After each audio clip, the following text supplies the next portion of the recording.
1998, 2003, 2008 পরপর যেখানে জয়ের হ্যাট্রিক করেছিল কংগ্রেস, সেই দিল্লিতেই বিধানসভা নির্বাচনে হেরে শূন্যের হ্যাট্রিক করল তারা। পরাজয়ের গোল্ড মেডেল বলে কংগ্রেসকে কটাক্ষ ছুড়ে দিয়েছেন নরেন্দ্র মোদী। দূষণ, মূল্যবৃদ্ধি, দুর্নীতির বিরুদ্ধে দিল্লিবাসীর অধিকারের লড়াই জারি থাকবে, সোশ্যাল মিডিয়ায় লিখলেন রাহুল গান্ধী। প্রধানমন্ত্রী হওয়ার পর থেকে নরেন্দ্র মোদীর মুকুটে অনেক পালকই যুক্ত হয়েছে। এবার তাঁর নেতৃত্বে প্রায় 27 বছর পর দিল্লিতে জিতল বিজেপি। নরেন্দ্র মোদী প্রধানমন্ত্রী হওয়ার পর প্রথমবার দিল্লি প্ল্যাটফর্মে ঢুকে পড়ল ডাবল ইঞ্জিন। দিল্লিতে ঐতিহাসিক জয় পেল বিজেপি। যমুনা স্রোতে ভেসে গেল আম আদমি পার্টি, ফুটল পদ্ম। আর গত দুবারের মতো এবারও খাতা খুলতে পারল না কংগ্রেস।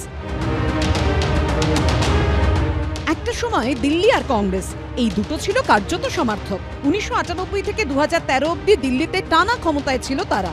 शीला दीक्षितेর নেতৃত্বে দিল্লি জয়ের হ্যাট্রিক করেছিল কংগ্রেস। সেই দিল্লিতেই এবার শূন্য পাওয়ার হ্যাট্রিক করে ফেলল তারা। आज जनता ने फिर एक बार कांग्रेस को कड़ा संदेश दिया है। दिल्ली के चुनाव में कांग्रेस ने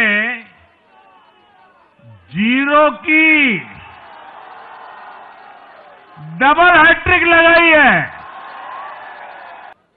देश की सबसे पुरानी पार्टी का लगातार दिल्ली में 6 बार से खाता नहीं खुल रहा है और ये लोग खुद को पराजय का गोल्ड मेडल देते फिर रहे हैं। सच्चाई ये है कि कांग्रेस पर देश बिल्कुल भरोसा करने के लिए तैयार नहीं है। এদিন ফল ঘোষণার পর রাহুল গান্ধী সোশ্যাল মিডিয়ায় লেখেন, দিল্লির জনাদেশ আমরা বিনম্রভাবে মেনে নিচ্ছি। রাজ্যের সব কংগ্রেস কর্মীকে সমর্পণের জন্য এবং ভোটারদের সমর্থনের জন্য ধন্যবাদ। দূষণ, মূল্যবৃদ্ধি, দুর্নীতির বিরুদ্ধে দিল্লির উন্নতি এবং দিল্লিবাসীর অধিকারের লড়াই জারি থাকবে। কিন্তু কি এমন হলো যে রাজধানীর ভোটারদের মন বুঝতে বারবার ব্যর্থ কংগ্রেস? शीला दीक्षित মুখ্যমন্ত্রী থাকাকালীন ফ্লাইওভার থেকে ঝাঁ চকচকে রাস্তাঘাট পেয়েছিল দিল্লি। তবে নির্ভয়া কাণ্ড থেকে শুরু করে দুর্নীতির অভিযোগকে হাতিয়ার করে 2013 সালে কংগ্রেসকে হারান কেজরিওয়াল। সেই থেকে আর দিল্লিতে ঘুরে দাঁড়াতে পারেনি রাহুল গান্ধীর দল। 2013 সালে দিল্লির 70টি আসনের মধ্যে কংগ্রেস জিতেছিল মাত্র 8টি বিধানসভা কেন্দ্রে। আর 2015, 2020 এবং 2025 পরপর 3টে বিধানসভা ভোটে দিল্লিতে শূন্য হাতেই থাকলো কংগ্রেস। আপ তৈরি হয়েছিল পুরো কংগ্রেসের ভোটটা নিয়ে। তারপরেও সবসময় কেউ যদি ভাবেন দাদাগিরি চলবে, যে যার একা লড়েছে, মানুষ যা সিদ্ধান্ত গ্রহণ করেছে। আমরা সাংগঠনিক দিক থেকে দুর্বল ছিলাম, শক্তিবৃদ্ধি হয়েছে। আগামী দিনে আরো সাংগঠনিক শক্তিবৃদ্ধি করতে হবে, আন্দোলনের মধ্যে থাকতে হবে, মানুষের সমস্যার নিয়ে লড়াই করতে হবে, নিশ্চিতভাবে সফলতা আসবে। এখানে কি হয়েছে, কারা কারা ঝগড়া করলো, কে কি করলো, কার কতটা কি করা উচিত ছিল, কে শূন্য পেল, এইসব বিষয়ে এখান থেকে কোনো মন্তব্য এখন করছি না।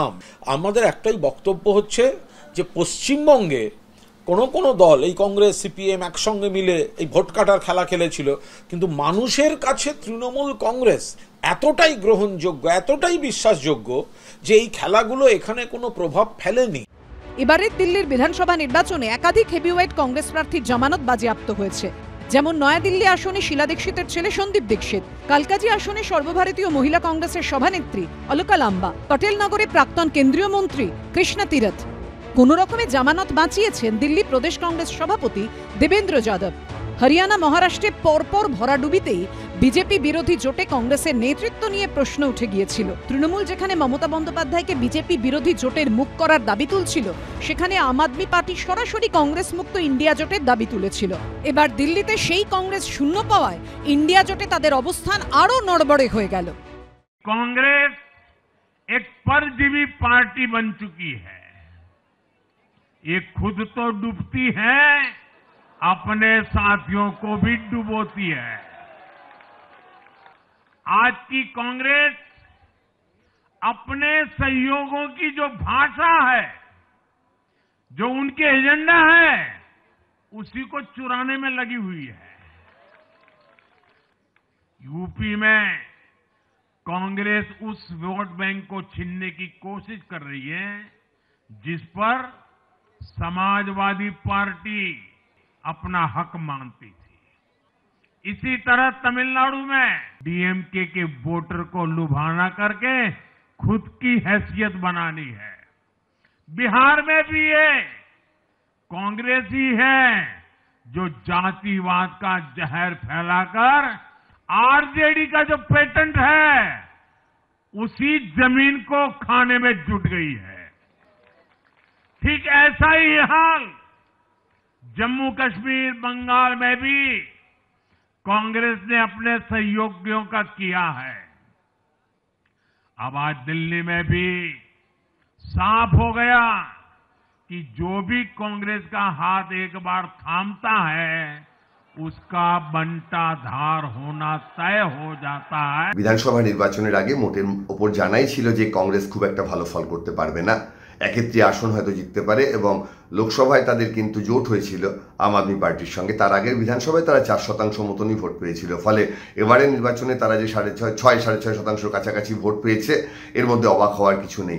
দিল্লির ক্ষেত্রে দেখা গেল আলাদা লড়াই করে কিন্তু তারা একেবারেই সুবিধে করতে পারলো না এবং যেহেতু দিল্লি একেবারে আমাদের দেশের রাজধানী সেই জায়গায় এবং বহু বছর ধরে তারা অত্যন্ত কম ভোট পাচ্ছেন, এই মুহূর্তে কিন্তু কংগ্রেসকে যথেষ্ট অপ্রাসঙ্গিক বলেই মনে হচ্ছে দিল্লির রাজনীতিতে। এবছর ভোট রয়েছে বিহারে, সেখানে কি হয় সেদিকেই আপাতত নজর সবার। উজ্জ্বল মুখোপাধ্যায় ও অনির্বাণ বিশ্বাসের রিপোর্ট, এবিপি আনন্দ।